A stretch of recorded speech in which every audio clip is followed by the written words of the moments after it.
Olá, tudo bem? Graça e paz do Senhor Jesus. Estou aqui para fazer um convite muito especial para vocês, para participarem da Conferência UMA.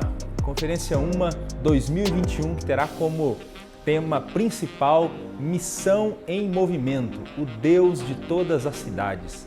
A palavra de Deus é clara em dizer para a gente, Mateus capítulo 9, versículo 35, Jesus percorria todas as cidades, pregando o Evangelho do Reino de Deus. Sua igreja também é chamada de igual modo a pregar o Evangelho em todas as cidades, em todos os povoados, em todos os lugares.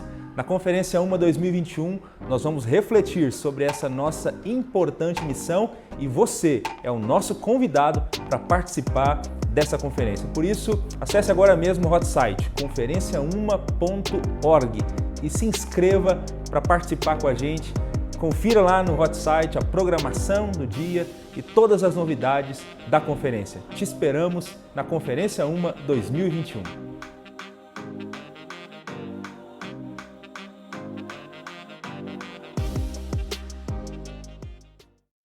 A paz do Senhor Jesus, meu irmão, minha irmã, sejam todos muito bem-vindos a mais um estudo da nossa lição bíblica. Eu sou o pastor Samuel e você está na nossa Escola Bíblica Especial. Nós estamos estudando essa nova série de lições, respostas bíblicas para algumas dessas questões contemporâneas. Já estamos hoje vamos caminhar para a nossa terceira lição. Já falamos um pouquinho sobre o luto, a pandemia, sobre a questão do aborto e hoje nós vamos falar um pouquinho sobre a cultura, que também é um dos assuntos importantes desse momento que nós atravessamos. Entre os assuntos contemporâneos também com grande discussão. Mas antes da gente entrar no assunto da nossa lição bíblica, eu quero dizer para você alguns recados. Primeiro, aquele lá que você já sabe, compartilha, sininho aqui, se inscreve no canal, Instagram se você ainda não segue, siga lá, Facebook, aquela curtida básica para você ficar por dentro de todas as novidades. Tem muita coisa acontecendo, você já viu isso, a gente vem insistentemente falando, a grade agora de programação está um pouco mais estendida, tem outros horários, todos os programas para que sua vida seja edificada por meio do Evangelho. Então, não se esqueça de estar sempre por dentro de todas as redes sociais da nossa igreja. Segundo recado que eu quero te dar é o seguinte: se você ainda não se inscreveu para a Conferência UMA, olha, você vai ficar sem a vaga se você não correr, tá? Nesse ano, a Conferência UMA vai tratar do tema Missão em Movimento, o Deus de todas as cidades. Você pode entrar lá no site conferenciauma.org, todas as informações, todos os pacotes disponíveis, tem a possibilidade online, presencial, mas olha, você vê lá todos os palestrantes, a descrição de cada tema, as trilhas, para que você seja edificado e para que ajude também o seu ministério aí a frutificar ainda mais para o reino de Deus. Então entra lá no site conferenciauma.org, se inscreva para que nos dias 26 e 27 estejamos juntos refletindo sobre o Deus de todas as cidades, essa missão em movimento. Bom, hoje nós vamos estudar a lição de número 3, cultura, amiga ou inimiga? Essa lição aqui vai nos dar um panorama de como que essa missão de Deus está sendo realizada no mundo também, né? Separa aí a sua Bíblia, sua lição, caneta, papel, marcador de texto, o que você precisar para que esse momento seja especial para o seu aprendizado e para a sua maturidade no Evangelho. Vamos juntos então estudar a palavra de Deus.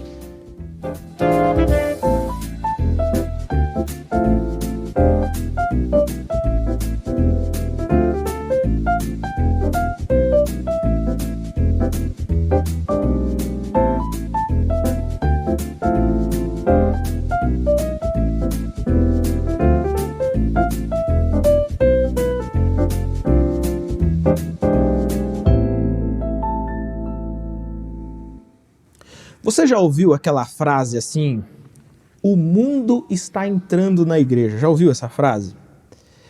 quando essa frase é dita, geralmente ela está tentando descrever alguma realidade ou alguma aparência de realidade em confrontação com a igreja e o mundo. A pergunta da nossa lição de hoje, então, ela faz todo o sentido para essa reflexão. A cultura, ela é amiga ou ela é inimiga? Para que de fato serve a cultura? Devemos ou não devemos nos relacionar com a cultura? É possível que Deus use a cultura para a expansão do evangelho? É possível que Deus use a cultura para a missão acontecer no mundo? Bom, a primeira coisa que a gente precisa pensar aqui, ainda a título de introdução, é que as pessoas não vivem da mesma forma. As pessoas não vivem nos mesmos lugares, as pessoas não interagem da mesma maneira com a vida e com o mundo, e isso não é diferente na vida no Evangelho.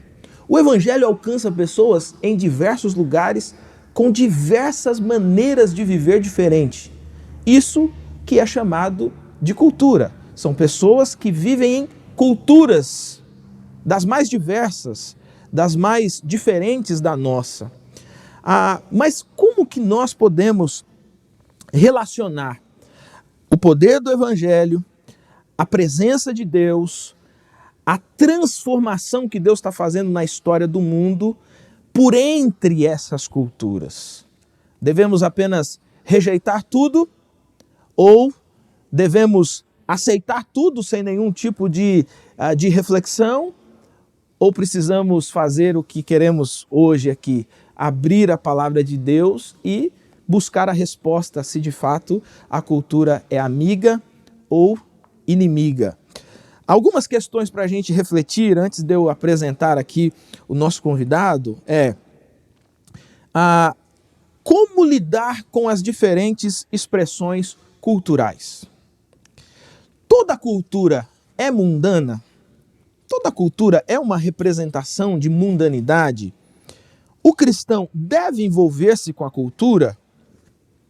O que o Evangelho fala sobre a cultura?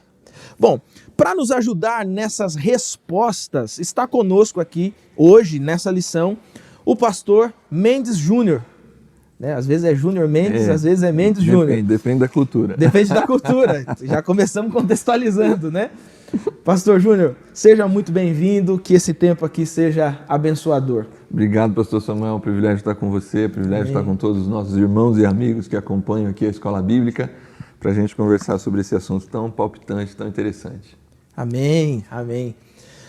Quando a gente olha aqui, e eu vou só fazer uma contextualização aqui, pastor Júnior, para eu passar para você destrinchar aqui a questão atual, né? Mas quando a gente observa o texto base da nossa lição, que é Gênesis 1:28, então Deus os abençoou e lhes disse: frutificai, multiplicai-vos, enchei a terra e sujeitai-a, né? A gente tem aqui o que é chamado, né, na teologia de mandato cultural, né? Não é simplesmente a fazer crescer a humanidade em termos de pessoas, não somente a procriação, mas a todo uma missão que Deus entrega para o ser humano, né, para os seus filhos em todo esse contexto. Pensando nisso, então, pastor Júnior, pensando nessa questão primária aqui que nós estamos tratando da cultura ser inimiga ou ser amiga, eu queria que você nos ajudasse definindo primeiro o que é essa cultura, né, e como que a igreja, de modo geral, tem lidado com essas questões culturais. Ok. Primeiro vamos dar esse passo do que é cultura, né? Acho importante a gente definir. Na verdade, a gente poderia encontrar a definição de cultura aqui em Gênesis 1:28. Sim. Como você bem disse, no mandato cultural. Frutificai, multiplicai-vos, enchei a terra e sujeitai-a. Aqui você tem, se a gente pudesse dizer de uma outra forma esse texto, então Deus os abençoou e lhes disse: produzam cultura. Cultivem a terra. Na verdade, o verso 15 do capítulo 2 de Gênesis diz assim: tomou, pois, o Senhor Deus ao homem, o colocou no jardim do Éden para o cultivar e o guardar. Aqui, de forma mais evidente ainda, para produzir cultura. No caso aqui, ele está num jardim. A ideia da produção cultural, toda a produção humana, ao fim e ao cabo, é uma produção de cultura.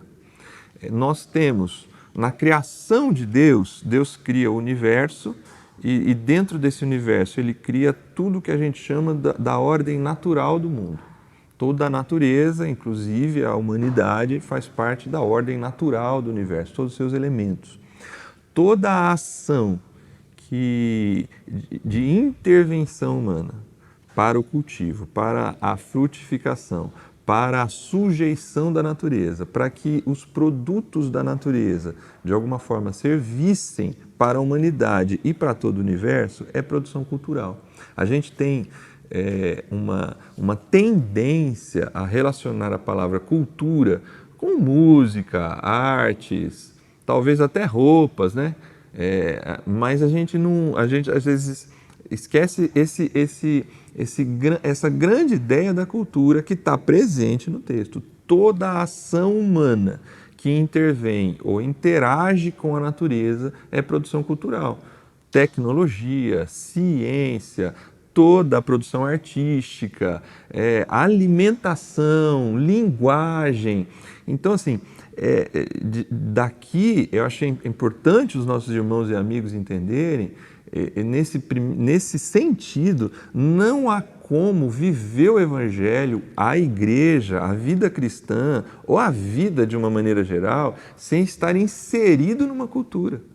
A forma como nós nos portamos aqui, a forma de um cumprimento como é feito no Brasil, no Oriente, aquilo que comemos, tudo isso compõe aspectos de uma cultura, por vezes localizada, e óbvio que hoje influenciada muito fortemente pela globalização, e aí elementos culturais estão espalhados por todo mundo, que antes estavam mais segmentados, né? Agora, a igreja, quando ela olha para esse texto aqui, a gente, pelo distanciamento que aconteceu com o tema, a gente não consegue, por vezes, fazer essa relação de que a cultura é algo próprio da humanidade e é próprio produzir cultura, de alguma forma, é obedecer a Deus, é cumprir aquilo que Deus nos colocou aqui para fazer. Criem coisas. Nós somos, nesse sentido, nós carregamos essa ideia de que alguns teólogos chamam de cocriação, né? Nós somos cocriadores no mundo de Deus. Deus criou e coloca o homem num jardim. E é o homem quem vai constituir cidades, é o homem quem vai constituir meios de locomoção de um ponto para outro, é o homem que vai juntar açaí com peixe e fazer um prato. É verdade. Né? É o homem que vai pegar a laranja com morango e fazer o suco de morango com laranja. Porque o homem, a mulher, vai produzindo, vai interagindo com a natureza e produzindo cultura. A igreja se distanciou da ideia de cultura, a gente vai falar mais disso, mas tratando na ideia de mundanismo, né? Porque em algum momento da nossa história, provavelmente ali, década de 50, 60 do século anterior, né? Quando há um forte rompimento dos valores tradicionais da família, da sociedade, com tudo que foi acontecendo de liberação sexual, emancipação da mulher, uma grande crise de uma geração mais jovem, né? Com a introdução de uma musicalidade diferente do que existia antes. Nesse momento, a igreja olha para tudo isso e se afasta, e aí o termo que começa a ser utilizado, além do mundanismo, que eu acho que é o termo próprio, mas é assim, a cultura nesse momento se torna inimiga da igreja, porque cultura ficou limitado a alguns aspectos da cultura que estavam em contraposição à visão de mundo da igreja. E aí a gente se distanciou e se afastou do mandato cultural, de agir no mundo, agir na natureza, produzir cultura, produzir tecnologia, produzir música, produzir coisas para o bem de toda a humanidade. E nesse momento a gente criou esse vácuo como se a igreja tivesse que viver longe da cultura. Isolada, né? Mas é impossível, é impossível. Toda igreja e todo ser humano vive dentro de uma cultura. A lição bíblica, na sua introdução, vai usar o termo vácuo histórico, né? Vácuo histórico. Nós não temos como pregar e viver o evangelho num vácuo histórico e eu diria num vácuo cultural. A gente está dentro de um processo cultural e isso é normal, isso é bom e isso é criação de Deus. Não tem como falar do evangelho para alguém e excluir ou anular a cultura dele, né? Não. O lastro histórico que ele tem, né? Todas as informações que ele tem, né? Exatamente. Para eu pregar o evangelho, eu vou ter que usar uma linguagem, seja verbal ou não verbal. E eu só consigo compreender uma linguagem para conversar a partir de uma realidade cultural. De cultura. É dentro de uma cultura que eu sei a língua portuguesa. Um negócio interessante, né? Quando você está fazendo essa definição de cultura, que eu estava pensando aqui, eu acho que isso é muito... você citou aí o peixe, né, com açaí, né? Eu acho que isso também é muito mais próximo do Brasil, né? Porque nós temos um país que dentro dele você tem uma diversidade cultural gigantesca. Exatamente. Às vezes, assim, você percorre 400 quilômetros e você é inserido numa cultura completamente diferente da sua, né? Exatamente, completamente, inclusive nas palavras. Sim. Não só na comida, todo o jeito, o toque das pessoas, a maneira, tudo isso são elementos culturais. E Deus age exatamente através desses elementos, né? Exatamente. É isso que a gente vai ver. Bom, com base então em Gênesis 1, 26, 28, comente sobre Deus, né, como o fundamento da cultura e o homem como o seu artesão. Né? Aqui começa então a fundamentar essa ideia, né, de que a cultura, né, como você bem colocou, que a cultura ela é algo que Deus já fundamenta, né? Ele não cria robozinhos, né, todos iguais, linha de produção, né? Eu gosto de dizer que a criação de Deus é perfeita, mas Deus coloca o ser humano num mundo, entendam a expressão, né, num mundo inacabado. Nós não vivemos em jardins, nós não vivemos como vivia Adão e Eva. E isso não é fruto, em muitos aspectos é fruto do pecado, mas em outros é fruto do mandado de Deus. Sim. Que está no Gênesis 1, 26 a 28, está ali a criação do homem, né? Façamos o homem à nossa imagem conforme a nossa semelhança. Então, assim, de toda a criação, o único aspecto da criação que carrega imagem e semelhança de Deus é o ser humano. É uma relação direta.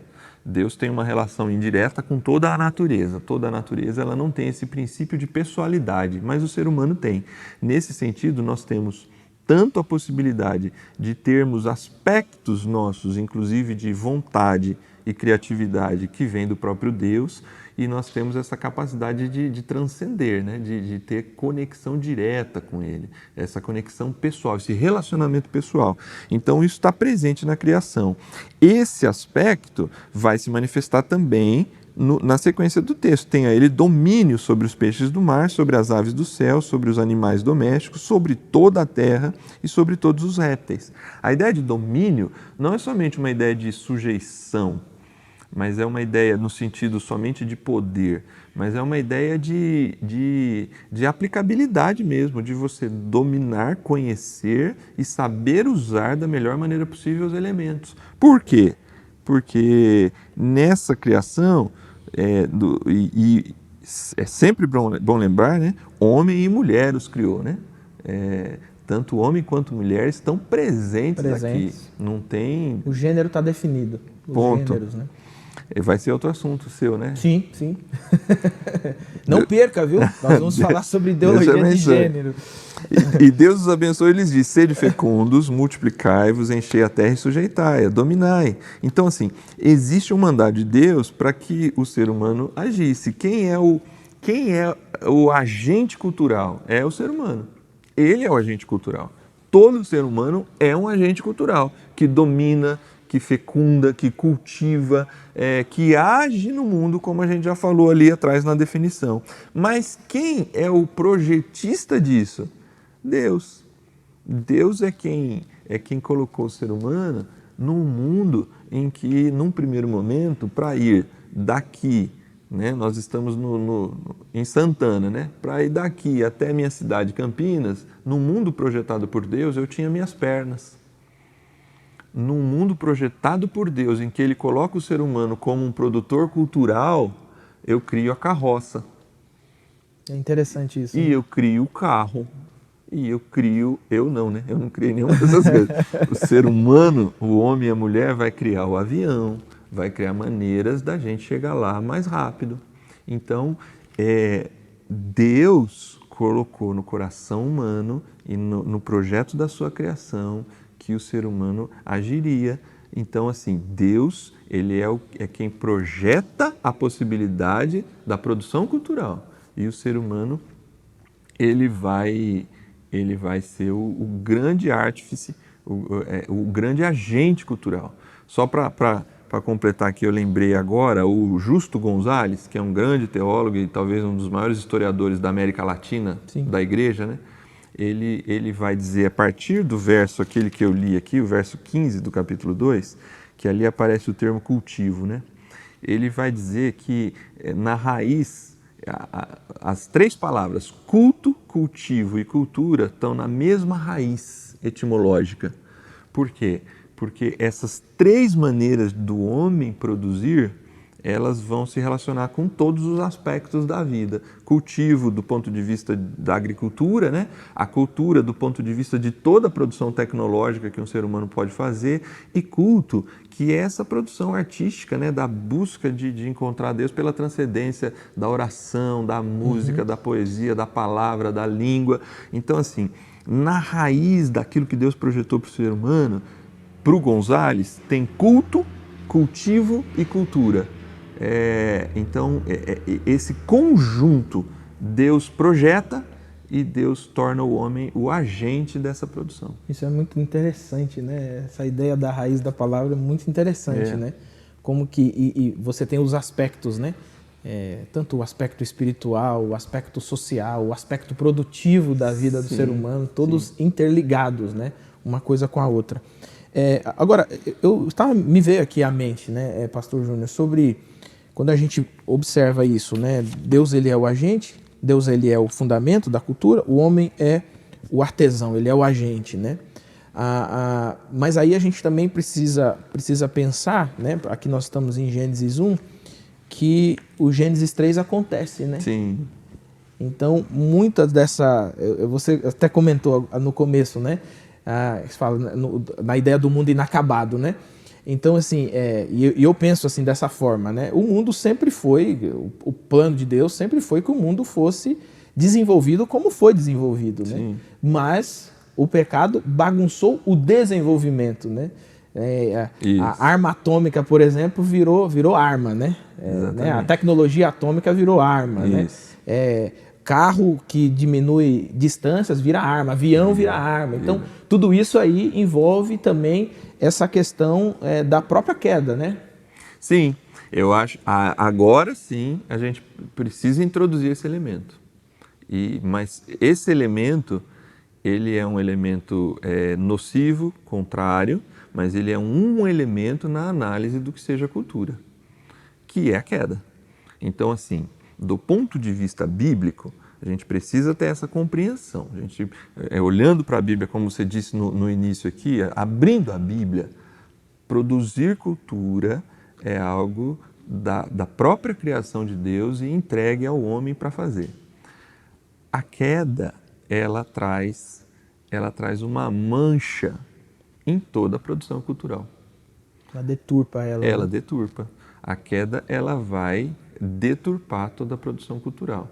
Tem autores que dizem que toda a produção cultural, elas carregam a semente da imagem e semelhança de Deus, mas, ao mesmo tempo, carregam a mancha do afastamento do ser humano de Deus. Então, em tese, a cultura em si, na sua essência, ela é boa, como toda a criação de Deus, porque ela foi dada para o homem como missão, como mandato cultural.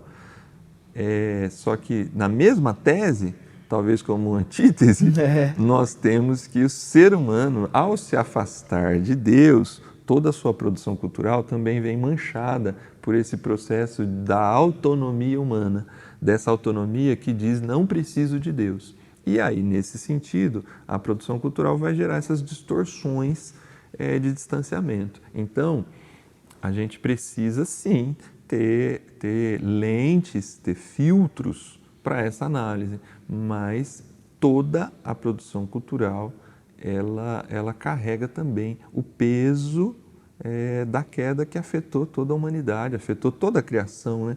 Como diz Paulo em Romanos, né? Toda a criação geme, né? Sim. E toda a cultura também geme. Só que, né? Por que é um elemento? E a gente precisa olhar de forma macro na Bíblia, né? Nós começamos tudo isso aqui em Gênesis 1 num jardim. Nós terminamos lá em Apocalipse 20, na retomada da nova criação de forma definitiva, não novamente num jardim, Já é uma cidade. mas uma árvore dentro de uma cidade. Por quê? Porque isso mostra para a gente que Deus restaura toda a criação, mas redime a cultura humana, porque um elemento da produção da cultura humana, ela está presente na nova criação. O problema não é a produção da cultura, o que precisa é haver a redenção dos aspectos culturais. Legal. O Francis Schaeffer, ele fala um pouco sobre essa questão da cultura e ele fala que é impossível que o ser humano não produza cultura. Então, esse é um ponto, né? Mas aí ele diz que toda a cultura, ela também precisa ser regenerada, né? Sim. Mas aí ele vai dizer o seguinte, que ela só pode ser regenerada se esse ser humano antes for regenerado. Então, assim, o ser humano se acerta com Deus e a partir dali, aquilo que ele faz também sofre uma transformação e essa transformação acaba sofrendo para a glória de Deus, né? Exatamente. Imagina se nós tivéssemos nessa visão, eu falei lá de Apocalipse 20, nova criação, né? Mas em tese, nova criação, a gente já vive a nova criação em Cristo Jesus, né? Enquanto igreja, nós somos essa expressão da nova criação já, né? Imagine se tivéssemos cantores, imagine se tivéssemos advogados, médicos, engenheiros, regenerados, atuando ativamente em suas cidades, pensando urbanismo, pensando questões culturais, pensando os aspectos estéticos diversos de uma cidade, a partir dessa conexão com Deus e por mentes regeneradas pelo Evangelho de Cristo Jesus. Eu acho que esse é um desafio da igreja também perceber, porque isso está envolvido na missão.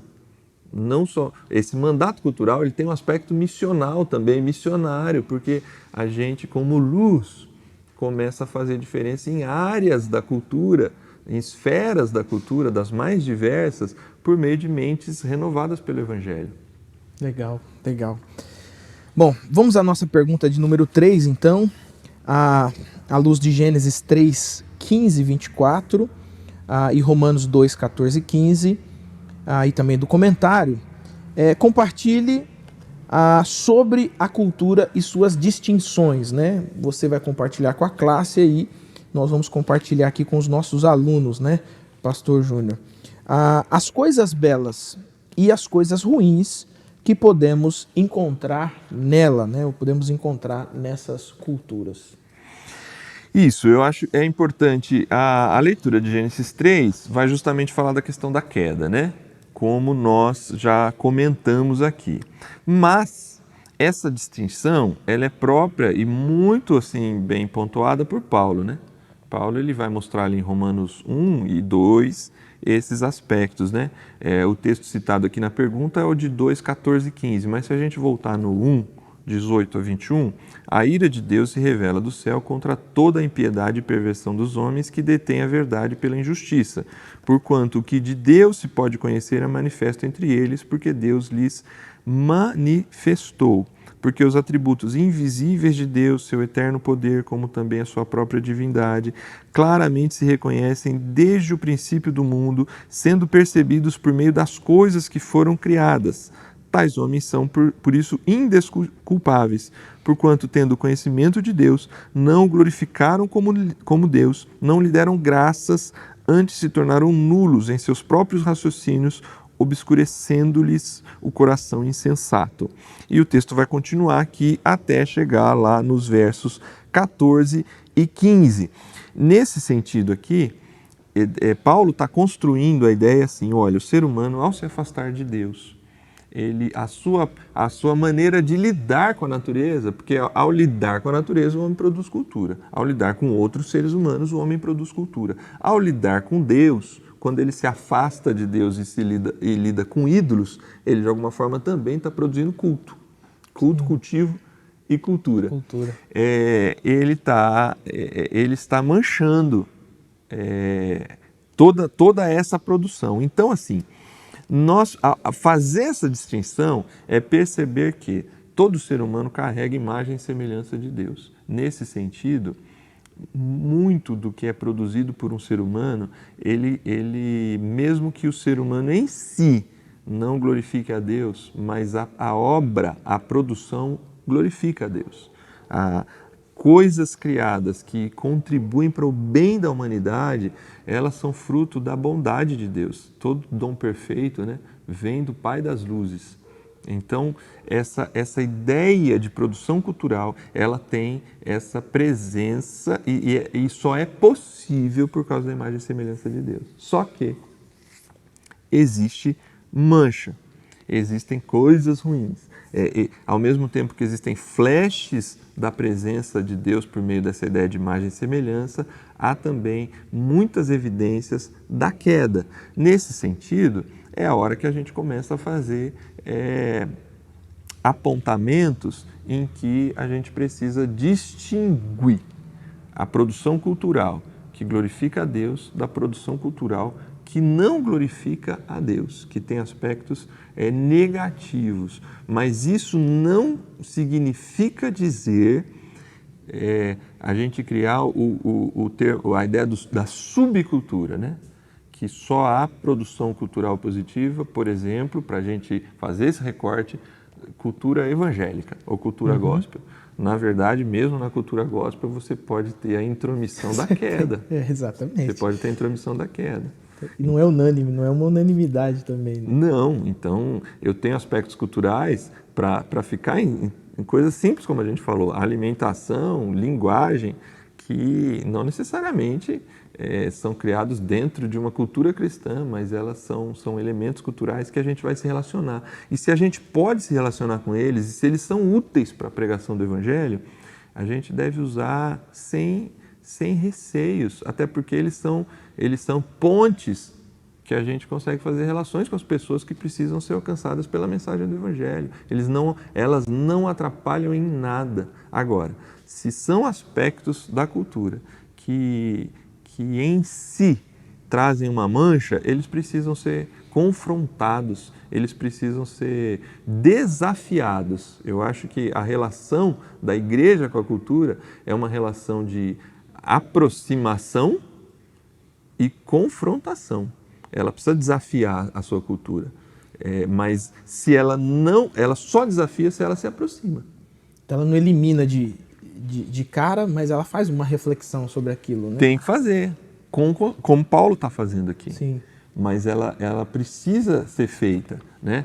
É um exemplo que, óbvio, os evangelhos eles estão dentro de uma linguagem ali, Jesus, né? Numa cultura muito do mundo rural, né? Mas só para dar um exemplo, como a cultura, quando ela pode ser bem utilizada e não atrapalha em nada, e ela foi utilizada inclusive pelos evangelistas. Você quer ver? Marcos 4, tem lá a parábola do grão de mostarda. Só para dar um exemplo muito interessante sobre como os evangelistas se apropriaram da cultura para levar a mensagem deles. Propagar a mensagem, né? Marcos 4 diz sobre a parábola do grão de mostarda. A que assemelharemos o reino de Deus? Ou com que parábola o apresentaremos? É como um grão de mostarda que, quando semeado, é a menor de todas as sementes sobre a terra. Em Marcos, o grão de mostarda é plantado sobre a terra. Então, Marcos ele não define aonde é plantado, ele só falou terra, o termo ge, né? Ge ali do grego. Na referência bíblica minha aqui, ó, Mateus 13, 31 a 32, vai ter a mesma parábola em Mateus, e em Lucas 13, a mesma parábola. Em Mateus 13, está lá, a semente de mostarda foi plantada no campo. Em Lucas 13, a semente de mostarda é plantada numa horta. Um autor que estudou esses 3 textos, analisando do ponto de vista cultural e de contexto, Marcos ele é neutro na fala. Mateus coloca que a mostarda foi plantada no campo e Lucas numa horta. Para os gregos, não faz o menor sentido plantação de grão de mostarda dentro da cultura grega que seja plantada no campo. É só em pequenas hortas. Seria assim, seria algo que culturalmente traria uma certa estranheza para o coração do grego. O reino de Deus é como uma semente de mostarda plantada no campo. Não entendo. Culturalmente incompreensível, porque não se planta grão de mostarda no campo. Quem faria isso? Quem faria isso? É como se a gente dissesse, né, brincando com nossos irmãos do norte lá, o reino de Deus é semelhante a açaí com peixe. Não faz sentido para o paulista comer açaí com peixe. Açaí é coisa com banana, açaí morango, é sobremesa, né? sorvete, calda de chocolate. Então, assim, para a gente aqui... Acho que eles até arrepiaram quando você fala. Mas eu amo o açaí com peixe. O que eu estou querendo dizer é que para o grego não faz sentido. Então, assim, é um aspecto cultural, só que pro judeu, Mateus ali, quando tem o só terra, ele coloca campo. Pro judeu, a forma como se planta grão de mostarda na região da Palestina é em campos abertos e não em hortas pequenas. Então, assim, é óbvio que eu sei que tem um distanciamento que às vezes a gente não consegue pegar assim para a nossa realidade, mas essa é uma realidade bíblica que mostra assim, qual é o melhor jeito, Lucas, pensa aqui, né, na revelação, ele tem a história do grão de mostarda que ele vai colocar no texto, e ele lê lá, talvez a fonte dele foi Marcos ou Mateus ou alguma outra fonte. Se ele coloca campo, ele fecha o ouvido do seu ouvinte, que é a princípio o Teófilo, né? Mas se ele coloca horta, ele resolve o problema. Ele manteve a essência da mensagem. A mensagem é compreendida. A mostarda é plantada numa terra. Mas qual é o tipo de terra que o grego entende? Horta. Então ele usa sem problema nenhum aspecto da cultura, porque não ofendeu a mensagem. Porque se a gente fosse ser purista, talvez assim, não, é num campo, não é na horta. Mas não, ele usa um aspecto cultural sem problema nenhum. A maneira como o judeu planta, que o grego planta, é diferente, mas a mensagem é a mesma, né? A mensagem é a mesma. Só que aqui o autor, ou o evangelista, ele está preocupado com a compreensão. Ele está preocupado com o ouvinte, né? Aquele que vai receber a mensagem. Então, ele vai pegar um aspecto cultural e usar esse aspecto cultural. É o que a gente hoje, a nossa maneira, né, século XXI, tenta fazer. A gente faz pontos culturais, a gente pega um filme que todo mundo conhece e aplica numa pregação, uma música que faz parte da cultura e aplica na pregação. Como Paulo faz também em Atos 17, né? Nele nos movemos, vivemos e existimos. Isso não é um texto bíblico na sua origem, é uma citação de um profeta, de um poeta grego. Poeta grego. Então ele está pegando uma música conhecida, uma poesia conhecida do ambiente que ele está pregando e falando, ó, não tem um poeta de vocês que fala nele, vivemos, nos movemos e existimos? Ele está pegando um aspecto cultural e falando, então, eu estou falando desse Deus aqui. Talvez o poeta não compôs pensando nesse Deus, mas Paulo está pegando esse aspecto e aplicando. Então é possível fazer a distinção, que a gente está na pergunta da distinção, né? A gente precisa rejeitar, sim, aspectos culturais que sejam contrários e que ofendam a Deus. Mas naqueles em que nós vemos flashes da imagem e semelhança de Deus, a gente pode utilizar. Isso é muito importante dizer, né, Pastor Júnior? Porque geralmente quando a gente fala de cultura ou de contextualização, principalmente por causa dessa polarização entre mundo e igreja, geralmente se interpreta equivocadamente, né? Sim. Quando a gente fala, nós precisamos criar um diálogo com a cultura. Essa mente, geralmente, ela lê da seguinte forma: o mundo vai entrar na igreja, né? Sim, é a primeira leitura que se faz. Porque a gente tornou sinônimo cultura e mundanismo, né? Sim. E assim, é bom que se diga, não são sinônimos. Não são sinônimos. Pelo contrário, né? Em alguns aspectos podem até se chocar, né? Exatamente, podem até se chocar. Agora, vamos falar aqui, a gente fez uma aplicação positiva, né? Quando a gente pensa em o mundo entrando na igreja, ou a cultura se aproximando, a gente pensa sempre do ponto de vista talvez estético ou da arte, né? Uhum. Mas vamos pegar um aspecto cultural muito presente numa sociedade consumista. Uma sociedade consumista, primeiro, a própria ideia do consumo, né? Ela é muito presente, então uma ideia do prazer é muito presente e uma ideia da competição é muito presente. Então, assim, como que um aspecto cultural negativo entra numa igreja? A gente só olha para arte E estética, né? estética. Mas veja, se na sua igreja a relação ministerial é uma relação de forte competição, uns competindo com os outros, um tentando derrubar o outro, um tentando ser melhor que o outro do ponto de vista de um ego para se aparecer, esse é um aspecto cultural que precisa ser fortemente combatido, porque corrigido, né? isso está dentro de uma cultura consumista, capitalista, de selvageria. E aí a pessoa vive esse mundo lá, traz isso para dentro da igreja e a igreja não confronta esse aspecto cultural. Como a gente poderia falar de ética sexual, de generosidade, de outros aspectos culturais que a gente não está atento e eles estão influenciando a maneira de pensar da igreja e a gente precisa confrontar.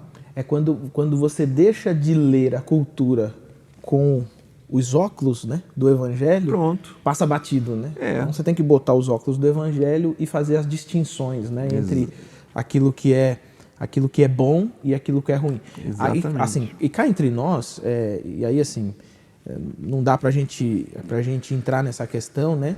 Mas a própria afirmação de graça comum, né?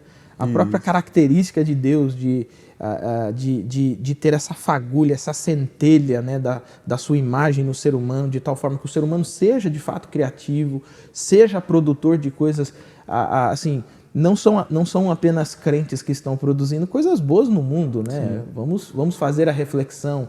Existem pessoas que nunca ouviram falar de Deus, por exemplo, e estão fazendo coisas boas, né? Uhum.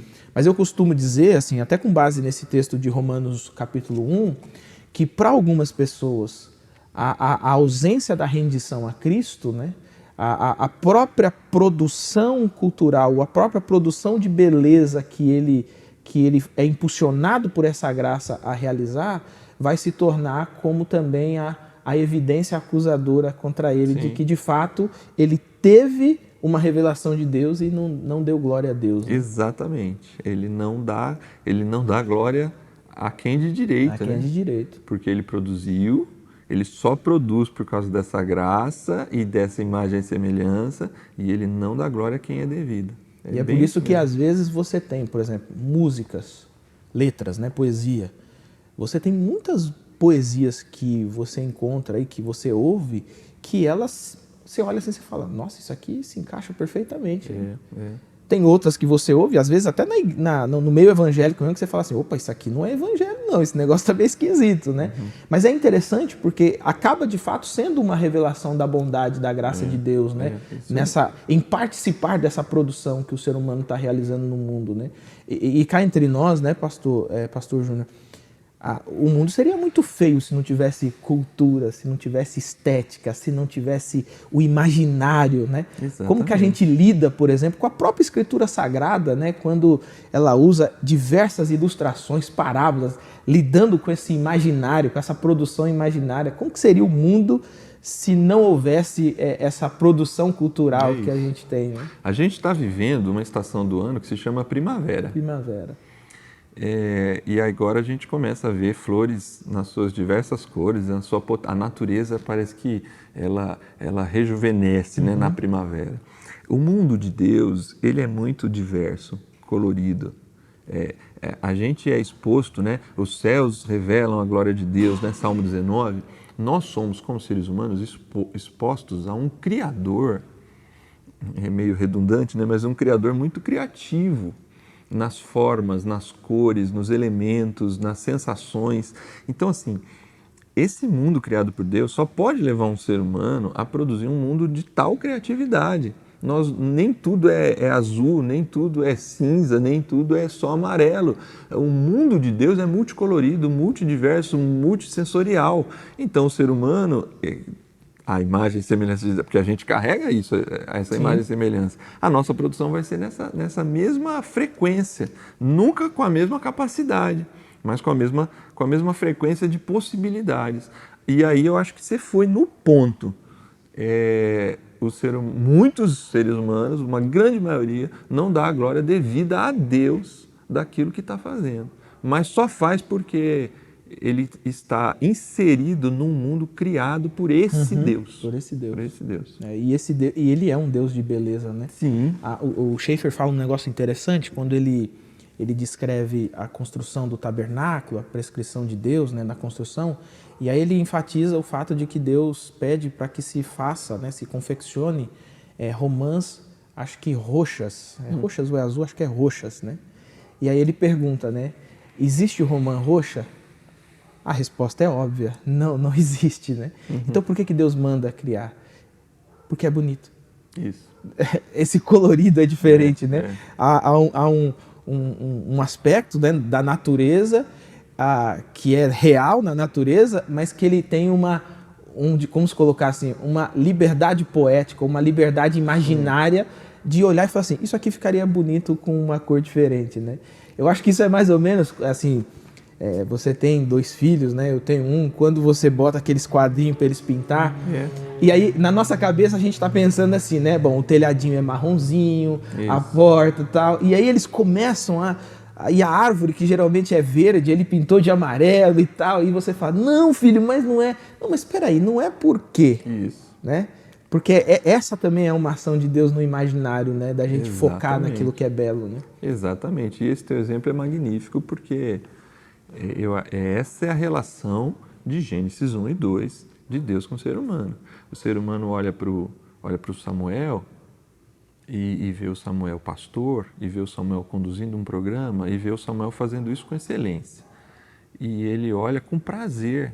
Essa produção cultural do Samuel dentro de um estúdio é uma produção que Deus olha e fala, olha lá meu filho. E é o que a gente faz com o nosso filho. Quando ele pega lá o desenho e faz um desenho bonito, ele está produzindo e a gente se alegra com aquilo. E o teu filho, quando ele produz uma coisa, a gente conversava aqui dos nossos filhos antes de começar, né? Quando o teu filho faz um negócio e aquilo traz alegria ao seu coração, de alguma forma isso significa dizer em linguagem bíblica que o teu filho te glorifica. O teu filho te dá glória, porque ele está reproduzindo coisas, vivendo coisas que você incentivou, deu liberdade, deu condição para ele exercer. E na medida em que o filho, dizem que os filhos pequenos, nós somos os heróis dele, né? Todo amigo me fala, espera a adolescência, que aí você vai deixar de ser o herói dele. Eu ainda estou vivendo, meu filho está com 9 para 10, eu ainda tenho um aninho, 2 ainda para curtir esse lado de ser o herói do meu filho. Mas o que ele faz me glorifica. E é isso, a produção cultural do ser humano precisa glorificar a Deus, e glorifica e alegra o coração de Deus, porque ele fez um mundo nessa lógica, né? Legal, muito legal.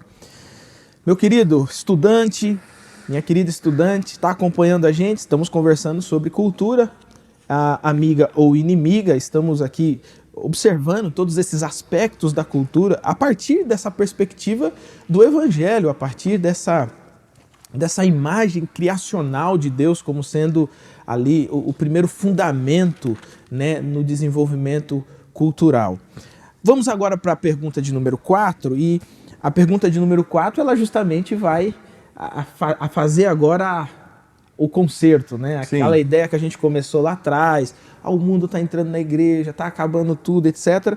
Aqui na pergunta 4 é a nossa oportunidade de alinhar essa ideia a partir da Escritura Sagrada, né? E aqui, na nossa pergunta, vai dizer o seguinte: leia Tiago 4,4, também o comentário 3 anterior, e responda: cultura e mundanismo são sinônimos? Justifique essa resposta. Eu acho que a gente já disse aqui que não, né? Não são sinônimos. Mas a gente vai ler o texto e aí alguns vão dizer, não, mas lógico que é. Mas o texto diz, infiéis, não compreendeis que a amizade do mundo é inimiga de Deus? Aquele, pois, que quiser ser amigo do mundo, constitui-se inimigo de Deus. E aí a gente relaciona diretamente uma coisa à outra. O mundo aqui, a gente precisa refletir o contexto e a gente precisa refletir em que sentido esse texto está posicionado aqui. E não é só também entender a palavra, a cosmos, porque é a mesma palavra que está em João 3,16, porque Deus amou o mundo de tal maneira que deu o seu Filho unigênito para que todo que nele cresça não pereça, mas tenha vida eterna. O mais famoso verso bíblico do Novo Testamento, que podemos dizer da Bíblia, João 3,16, ele tem lá que Deus amou o mundo. Só que aqui a gente é incentivado por Tiago a não ter amizade com o mundo. Então, assim, como a gente pode fazer essa relação? O que Deus amou? Deus amou tudo aquilo que significa essa ordem criada e tudo que está dentro dessa ordem criada que alcança natureza e ser humano, e tudo isso vai ser redimido. O que é nos pedido aqui para ter inimizade? Esse sistema caído. Tudo aquilo que está relacionado a um sistema caído. Eu sou inimigo desse sistema caído. Eu não posso me render a um espírito de competição que eu destruo o meu irmão para eu prevalecer por um desejo pessoal. Eu não posso compactuar com um mundo de conforto absoluto para uns e miséria para outros. Então a generosidade faz parte da lente cristã nesse mundo. Eu não posso compactuar com um mundo em que vale tudo do ponto de vista da ética da sexualidade e não compreender o quão é importante, o quanto eu glorifico a Deus na fidelidade do meu casamento. Então, nesse sentido, eu sou inimigo do mundo. E aí, do que o cristão é convidado a ser inimigo? De um sistema corrupto, mas não da produção cultural. Porque Paulo é quem diz, me foge agora o texto bíblico, ele fala assim, vocês têm que se afastar dos impuros, das pessoas que têm uma vida desregrada. Aí ele diz assim, ele abre um parênteses, gostaria de lembrar agora aonde está esse texto e eu não anotei, mas ele diz assim, eu não estou dizendo dos impuros e devassos deste mundo, porque se fosse assim, vocês teriam que sair do mundo, você não tem como ir no supermercado, você não vai em lugar nenhum. Eu estou falando dos cristãos que se dizem corretos e têm uma vida... Então, assim, por que eu estou falando desse texto? Ele só serve aqui de suporte aqui para essa conversa. Paulo, ele consegue ter compreensão assim, impossível viver longe da cultura, impossível viver longe das pessoas. Aliás, a gente tem que ir até as pessoas para conversar com elas, confrontá-los e levar o evangelho. A gente precisa se relacionar no mundo, mas a gente é inimigo, a gente confronta os aspectos culturais, a gente precisa confrontar. Mas para confrontar você precisa conhecer. E aí você tem que fazer a diferenciação. Beleza, é isso mesmo, nós somos chamados a confrontar o mundanismo, mas nós também somos chamados para viver dentro de uma cultura. Então, assim, não são sinônimos. Viver dentro de uma cultura, conversar, interagir com uma cultura, produzir cultura, eles fazem parte de um mandato de Deus para a humanidade. Mundanismo são aspectos da vida manchados e esse sistema a gente precisa buscar afastamento. Legal, legal. Meu querido irmão, minha querida irmã, estamos chegando aqui ao fim desse nosso estudo, né, na lição de número 3. Estamos falando sobre a cultura amiga ou inimiga E eu queria, Pastor Júnior, que você desse uma aplicação, uma palavra pastoral mesmo para aqueles que estão vivendo nesse mundo, estão vivendo entre culturas, como que podem influenciar essas culturas sem manchar, né, as suas vidas com o mundanismo e, ao mesmo tempo, como que podemos agir nessa cultura para redimi-la através do Evangelho de Cristo. Eu penso que nós temos que ter uma dupla ação, né, nessa sua colocação. Primeiro, você usou as lentes, né? Nós precisamos olhar para a cultura com as lentes do Evangelho. Nós precisamos nos aproximar do nosso tempo e da nossa cultura com as lentes do Evangelho. Elas são o melhor filtro de compreensão da cultura. Só que para fazer isso, a gente precisa amar o mundo que Deus ama. Amar o mundo que Deus ama é entender que esse mundo precisa da redenção. E a gente precisa rejeitar o mundo que Deus rejeita. Nesse sentido, a lente do Evangelho é que vai dar essa linha de corte. Mas esse amor pela cidade, o amor pelas pessoas, o amor por a compreensão desses aspectos culturais que nos cercam, aqueles que não ferem o Evangelho, como usamos aqui alguns exemplos, eles precisam ser utilizados na pregação do Evangelho. Então, assim, a cultura, nesse sentido, ela precisa ser uma aliada do cristão, uma aliada da igreja, para que a gente possa ter pontes de contato, pontes culturais, de acesso às pessoas que estão nas nossas cidades, que moram perto de nós, que convivem com a gente, aspectos que podem fazer com que a gente se aproxime delas e aí sim confrontar aqueles aspectos que mancham a vida daquela pessoa, mancham a vida da nossa sociedade, da nossa cidade. Então, irmãos, eu penso que se hoje esse papo aqui, essa conversa dessa lição, o estudo aí na sua igreja, servir para que a gente elimine o preconceito contra a cultura, mas continue a reafirmar o confronto contra um sistema mundano, se a gente conseguir fazer essas duas coisas com equilíbrio, nós seremos pessoas e igrejas mais presentes e relevantes para levar o Evangelho para o nosso tempo. Amém, amém. Pode orar para a gente? Sim, vamos orar. Pai de amor e graça, toda honra e glória ao Teu santo e poderoso nome. A gente te louva, Senhor, por aquilo que nós podemos conversar aqui, pela Tua palavra, aquilo que ela fala ao nosso coração. Nós te louvamos, Senhor, também porque o Senhor nos fez agentes culturais, nos colocou nesse mundo como seu representante, de tal forma que a gente interaja, atue no mundo de maneira a produzir coisas que façam bem para a humanidade e glorifiquem o Teu nome.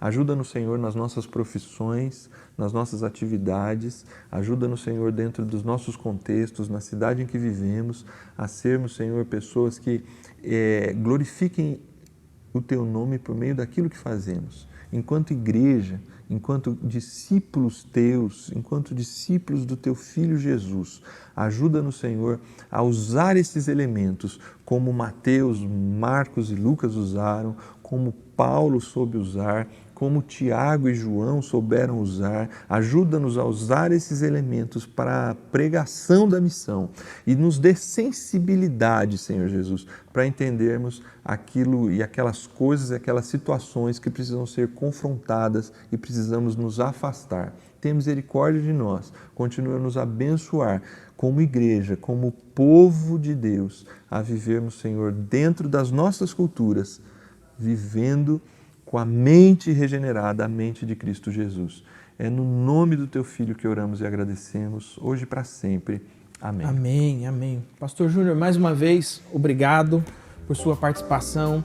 Meu querido irmão, irmã, estudante da Palavra de Deus, que Jesus abençoe grandemente a sua vida, que você tenha sido edificado com esse estudo, que esse estudo tenha levado você a enxergar e tomar melhores decisões a respeito da missão que Deus colocou sobre você e como que você pode agir dentro desse mundo como um agente de Deus. Olha só, lembro você o seguinte, não se esqueça de curtir aí, de se inscrever, de compartilhar. Lembrando você que a reprise acontece no sábado, então você pode aí assistir um pouco antes, né, de ir para a sua igreja local, para a sua comunidade. Que Jesus abençoe grandemente a sua vida. A gente se encontra na próxima semana para mais um estudo da Palavra de Deus e bons estudos para você.